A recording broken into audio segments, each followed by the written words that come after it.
Today I'm making a beautiful white bean chicken dish for you over some noodles or zoodles, whatever you like. This dish is easy, quick, and full of flavor. You're going to love it, so let's get into it.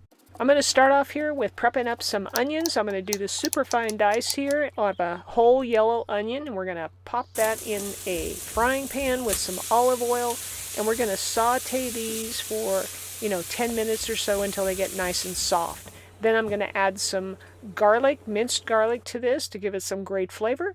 And we're going to add that the last minute and stir that up. I'm also going to add a little bit of red chili flakes here to give it a little zippity-doo-dah. And of course this is optional. In case you don't want the heat, you can leave it out.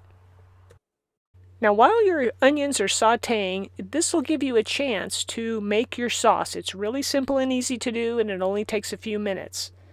I'm using a couple of cans of Great Northern beans here, and I'm going to pour one can through the strainer and drain out the liquid, and the other can I'm just going to toss the liquid into the blender. Hey, what do you call a lazy bean? A slow cooker. And to those beans, we're going to add about a tablespoon or so of olive oil, and we're going to blend it up. You want this to be nice and creamy and smooth as can be. Next, we're going to take a little field trip out into my backyard and pick some fresh basil. Man, do I love this stuff. It is the best. Adds great flavor to your dishes, so give it a try if you haven't. Alright, so I'm just going to pick a nice handful of leaves off of this plant. You'll need a nice handful like this. To prep up the basil, I'm just going to give it a nice chop. One thing with basil, you don't want to chop it up too early as it will oxidize and turn black.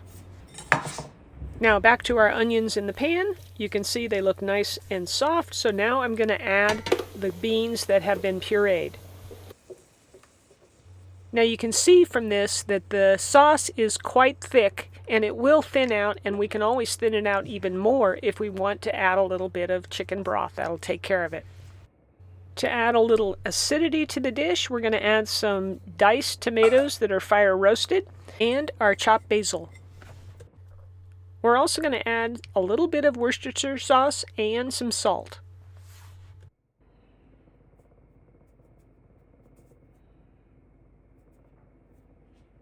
Give this a good stir to mix everything in, and then we'll give it a taste and see if we need to adjust our flavors, adding a little more salt if needed, or even some more Worcestershire sauce. Alright, now we're going to place our sauce into, I'm using an Instant Pot. If you don't have an Instant Pot, it can be a regular stock pot. It'll just take longer, or you can even do a slow cooker if you want. But the Instant Pot will cook this up in just a matter of minutes. So that's why I'm using it, and it cooks up the chicken beautifully. So I'm placing, like I said, all my sauce into that, and then we're going to sear and cook our chicken in the cast iron. It's time to prepare our chicken. I'm using bone-in, skin-on chicken thighs. They are the best and the most flavorful. So I'm going to just prep them up by adding a little salt, and then we're going to fry them up, or we're going to brown them up, I must say. I'm also seasoning the second side.